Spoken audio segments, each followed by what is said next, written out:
And other crazy news here for our last story of the day. We have teachers from Ohio, the largest school district, are on strike. And I actually partially agree with the reasoning of being on strike. Well, we'll jump into that in one moment. So Columbus students are scheduled to return to school in just 2 days. And so this isn't looking good for the strike because it doesn't seem like they're anywhere close to coming to an agreement. But their teachers have gone on strike. Yesterday, the teachers union for the largest school district in Ohio voted to go on strike after 94% of its members rejected the school board's contract.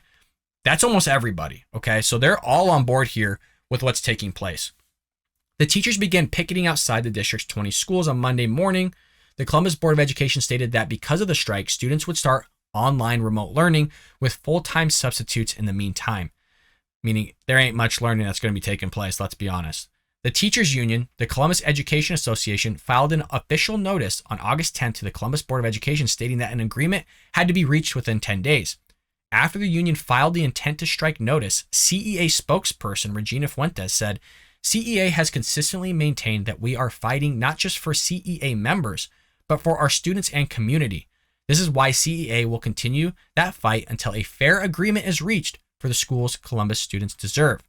Following months of meetings with federal mediators, the district and union could not come to an agreement. The Columbus Board of Education made its final offer on Sunday. The board released this statement. Check this out. You had Jennifer Adair, the board's president, expressed that she was disappointed with the decision made by the CEA. She said, "We offered a generous compensation package for teachers and provisions that would have a positive impact on classrooms. Our offer was also responsive to the concerns that have been raised by CEA during the negotiations process." So just because they say that does not mean that it actually meets all those requirements and doesn't mean that it was actually the package that the teachers and others were looking for. Just a heads up. The CEA requested the school board provide higher wages for all teachers, smaller class sizes, heating and air conditioning inside all classrooms. Look, we're in 2022, folks. If you don't have heating or at least air conditioning in your classrooms, there's a problem there. Where's the funding going? That's where I want to know. Because if they're complaining about they're not getting enough money and you have more students in your classroom, meaning you're getting more money from the government per student, where's the money going? Because I'll tell you what, if you can't even afford air conditioning, that's crazy in 2022. The reason for that is not necessarily for the teacher's comfortability, but also for the students. Because if your students aren't comfortable and say they're sweating or it's super hot or super cold, now not only are you fighting against trying to teach them math or something like that, but now you're fighting against the elements of just trying to keep them just sane and on point and paying attention, basically. So it's one less thing that you have to worry about. On August 28th, the school board said that it had offered the teachers an annual 3% raise. Folks, okay. To be just quite honest with all of you, when I was an accountant, I was totally against teachers getting the type of pay that they're getting. Now, being a teacher on the other side, teachers honestly are severely underpaid. I'm all on board with understanding there's good teachers and bad teachers. I've meditated on this. I've tried to think about how we could sit there and actually formulate and assess teachers. It's extremely hard because not only are you assessing somebody, that are they doing their job? Are they teaching? Are they using strategies? All this stuff. But it's really hard to assess somebody on somebody else's performance. So just because you have a lot of students failing does not mean you're a bad teacher. You could be teaching your heart out. You could be doing everything you possibly can and you'd still have students fail. That's happened to me before. Literally used every strategy that I've ever been taught in my master's degree, and I would still have a lot of students fail an exam. So what does that tell me? If you look at their homework, not doing their homework. If you look at their study guides, not doing the study guide. They're not studying. They're not retaining the information. That's not your fault. There's a lot of studying and certain skill sets that need to be developed outside the classroom. So that's what I mean by, there's a lot of shenanigans that go on that I think a lot of people aren't aware of. And you're trying to offer a 3% raise to people when you got 8.5% inflation. They're losing 5% there. Now, you could say as a taxpayer, well, that's not my fault, and you'd be right. But if you want to retain good teachers in a district, you're going to have to pay them, folks. That's why you're carving out these inner cities and the kids aren't learning nothing, because you're not willing to pay the teachers, not you specifically, but just the government officials aren't willing to pay the teachers the price. Look, if you're going to pay me 6 figures to go into an inner city and teach those kids, I'm going to go teach those kids with a master's degree and kind of know what the hell I'm doing, right? Compared to like somewhere else where it's like, hey, if you're going to be paying me somewhere else, a good amount of money, whatever it may be, I'm going to go where the money's at. We got to pay these people money so we can get teachers in there. A $2,000 bonus and a promise to install air conditioning in all classrooms. The board also mentioned that it would consider smaller class sizes. Consider small class sizes. I have anywhere from 32 to 34 students in my class, okay? These buildings were built, I don't know, probably in like the 50s. Wall to wall to you literally can't actually fit more desks in there. I mean, it's wall to wall. You have to actually structure it to where you have to like squeeze past people just to get in. So they're basically cramming all these people in these class sizes.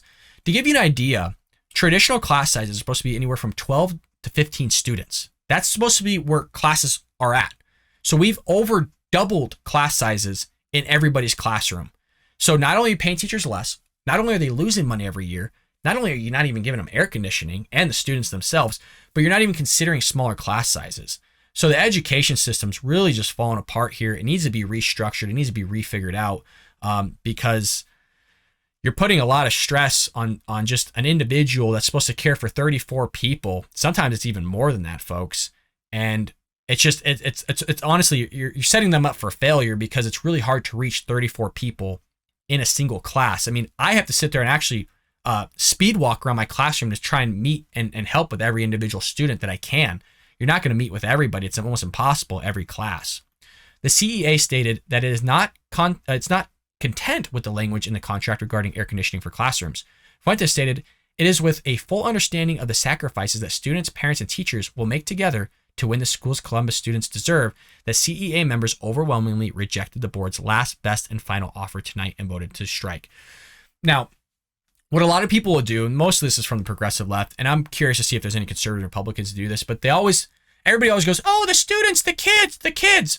I'm telling you right now, the kids could not be more stoked that they're going to be doing online learning. They couldn't be more stoked that basically they don't have school. So this whole thing of like, oh, the kids are they're horrified. They can't believe it. I'm sure there's maybe one or two. The vast majority of students could give a 2. A lot of students think teachers should get paid more. They see the struggle we go through. They see what happens in the school. They're there. They live it. They understand it. There's bad teachers that are getting paid too much money that should be ousted. And there's good teachers that aren't getting paid enough money. To put this in perspective, the schedule is basically socialized. And what I mean by that is it's based on, years of service, based on your degree. And so you could be a math teacher, just, going balls to the wall, teaching math every day, basically teaching the kids who don't want to learn math in the first place. You're doing everything you possibly can, working hard, and you got somebody over here teaching basket weaving that's basically doing nothing. And you're getting paid the exact same amount. Does that make sense to all of you? Because it doesn't to me. There needs to be a restructuring of this. You should be able to negotiate your pay. You should be able to get paid what you're worth. If you're a good teacher, then you should get paid for being a good teacher. If you're a bad teacher, you should not be tenured. You should be out. So I'm on board with a lot of you. Again, I'm not coming from a career of teaching. I'm coming from a career of accounting. So I agree with still a lot of my thinking that I had before. I think there's a lot of good teachers that just aren't getting paid enough money. I mean, really, I understand you only work in basically 9-10 months out of the year, but you should get paid for, honestly, you're taking care of, I think I have 210 students this year. I mean, that's a small business that you literally have to basically work with, right? You're doing the grading, the writing, you're creating content, you're creating experiments. I mean, there's so much stuff that goes into it that I don't think a lot of people realize that you should be at least compensated for what you're worth. And like I said, a 3% raise, folks, that's a slap in the face, especially with what's going on. It really is. And you don't even have air conditioning? What a joke. But again, the kids. If they cared about the kids, you guys, the air conditioning would have been in like 10 years ago. Okay, so I don't need to hear this of like, oh, they care about the kids and all this stuff. It makes me wonder if they even have pencils. Yeah. So this whole thing here is just silly. The way these cities, these Democrat-ran cities really run their schools is crazy. If you want to see how schools need to be ran, look at Florida right now, folks, with Ron DeSantis doing yeoman's work, doing what he needs to do, having parents getting involved with their schools and making a change. That's what needs to happen. Well, folks, thank you so much for joining me here on the Bald Brad Show. A little bit different story, a little bit different articles than what we're used to seeing. Hopefully Joe Biden might come back, or hopefully not, because Jesus, it's going a lot better, at least somewhat, without him in the White House. So a little bit better. Don't get me wrong, things are still bad, but the news cycle at least isn't as bad as it would have been if Joe Biden was fumbling through his words, fighting with the teleprompter, saying asinine things. We're losing out on content, but at the same time, at least things aren't going away where he's deciding to pull out of a country or, handing out more checks like they're hotcakes or saying something stupid again in front of other world leaders. Let's just keep him on vacation, folks. Somewhat. With that being said, make sure you hit that like and subscribe button. I love all of you. Thank you so much for always joining me. You really are true American patriots, and I'll see you tomorrow here on The Bald Brad Show.